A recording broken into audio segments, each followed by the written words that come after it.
పచ్చి రొయ్యలు ఇగురు చేసే విధానం. ముందుగా నేను గసగసాలు, కొబ్బరి, దాల్చిన చెక్క, లవంగ, యాలక్కాయలు తీసుకున్నాను. ఇది గ్రైండ్ చేసి పెట్టుకోవాలి.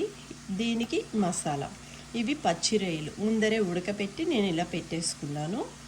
ఉల్లిపాయలు, పచ్చిమిరపకాయలు కోసి పెట్టుకున్నాను అనమాట.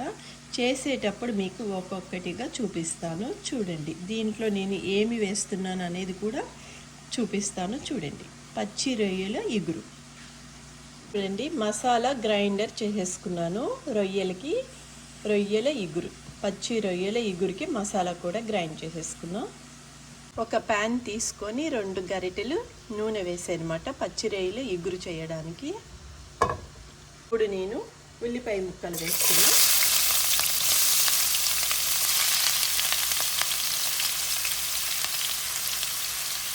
ఇప్పుడు కొంచెం పసుపు వేస్తున్నా, కొంచెం సాల్ట్ వేస్తున్నా. పచ్చి రొయ్యలు ఇగురు చేయడానికి నేను ఈ రెసిపీ చూపిస్తున్నాను చూడండి. ఒకసారి శుభ్రంగా కలుపుదాం. ఇట్లా మంచిగా అంత ఈక్వల్గా కలిపేసుకోవాలి.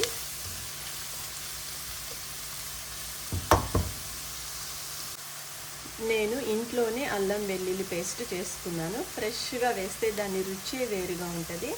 అందుకని నేను ఈ అల్లం వెల్లుల్లి పేస్ట్ 1 స్పూన్ వేస్తున్నాను చూడండి.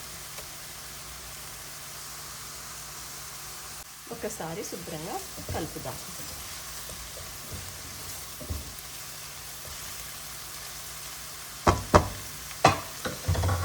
ఇలా ఉల్లిపాయలు, అల్లం పేస్ట్ వేగుతున్నప్పుడే నేను ఉడకపెట్టుకున్న పచ్చి రొయ్యలు వేస్తున్నాను చూడండి. ఎందుకంటే ఇవి ఉడికిపోయాయి, అందుకని వేస్తున్నాను.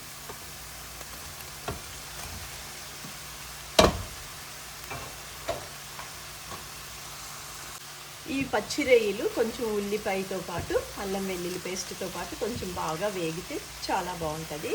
తర్వాత నేను ఇందులో వేసే మసాలాలు కానీ కారం కానీ ఎంత వేస్తున్నానో చూపిస్తాను చూడండి.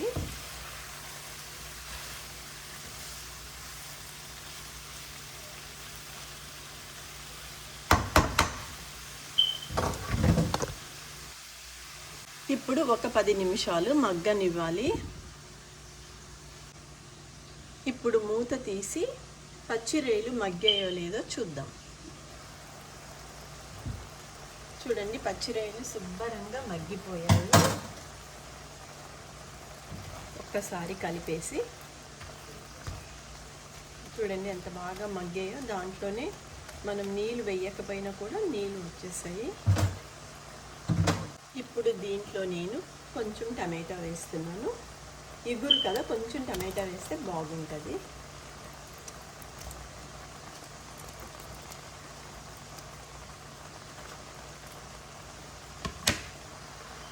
ఒకసారి మళ్ళీ ఇది కూడా కలుపుదాము.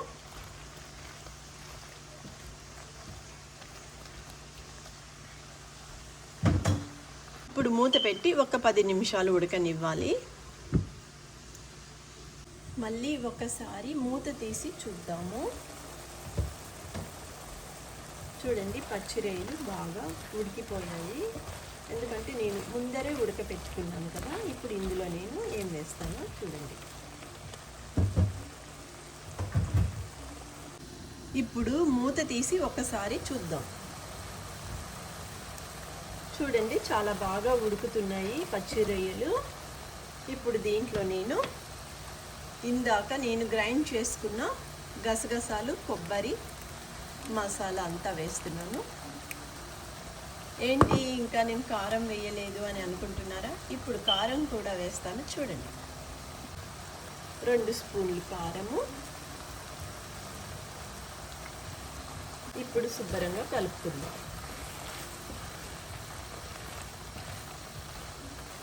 రుచిగా పచ్చి రొయ్యలు ఇగురు ఎంత ఈజీగా ఉంది. మీరు కూడా ట్రై చేయండి. ఇప్పుడు ఇది ఉడకాలి కాబట్టి కొంచెం నీళ్ళు వేయాలి. రొయ్యలు ఉడకడానికి నేను ఇందాక మసాలా రుబ్బుకున్న వాటర్ ఉంది, అది వేస్తున్నాను చూడండి. ఇప్పుడు మసాలా అంతా వేసే కాబట్టి ఒక 15 నిమిషాలు ఉడికితే చాలు. పచ్చి రొయ్యల ఇగురు ఈజీగా అయిపోతుంది. మూత పెడుతున్నాను చూడండి. ఇప్పుడు మూత పెట్టి ఒక 10 నిమిషాలు ఉడికితే చాలు, పచ్చి రొయ్యల ఇగురు రెడీ అయిపోతుంది. మూత తీసి 2 కరివేపాకు రెమ్మలు వేస్తున్నాను. దాని ఫ్లేవర్ చాలా బాగుంటుంది. కొత్తిమీర బదులు మనం ఇట్లా కూడా వేసుకోవచ్చు. మనకి ఇష్టం లేకపోతే ఆ కరివేపాకు రెమ్మలు తీసి తినవచ్చు అన్నమాట పచ్చి రొయ్యల ఇగురులో. అందుకని నేను ఇట్లా కరివేపాకు వేసాను. మీరు కూడా వేసి ట్రై చేయండి. ఇప్పుడు మూత పెట్టి ఒక 10 నిమిషాలు ఉడికాక నేను మళ్ళీ మీకు చూపిస్తాను పచ్చి రొయ్యలు. మూత తీసి రొయ్యల ఇగురు రెడీ అయిపోయింది చూడండి. వేడి వేడిగా రొయ్యల ఇగురు రెడీ. రొయ్యల ఇగురు రెడీ అయిపోయింది చూడండి. వేడి వేడిగా రొయ్యల ఇగురు రెడీ.